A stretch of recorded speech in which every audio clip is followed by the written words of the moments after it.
ಹಾಗೆ ಅಲ್ಲ ನಮ್ಮ ಸಂಘದ ಪದಾಧಿಕಾರಿಗಳಾದ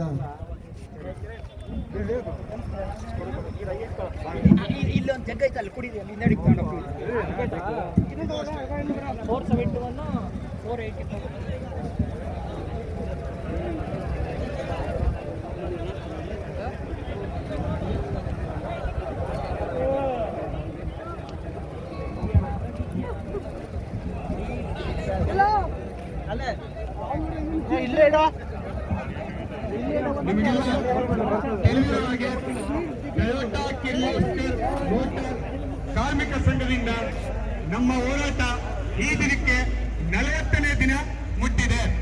ಈ 40ನೇ ದಿನದ ಹೋರಾಟದ ಭಾಗವಾಗಿ ನಾವಿಂದು ನಮ್ಮ ಸಂಸ್ಥೆ ಸೇರುವಂತ ರಾಮನಗರ ಜಿಲ್ಲಾಧಿಕಾರಿ ಕಚೇರಿಗೆ ಮುಖ್ಯ ಕಾರ್ಯಕ್ರಮದ ಕೊಂಡಿರೋದು ನಿಮ್ಗೆಲ್ರಿಗೂ ಸಹ ತಿಳಿದಿದೆ. ಈ ನಮ್ಮ ಹೋರಾಟದಲ್ಲಿ ಮೊದಲನೇ ದಿನ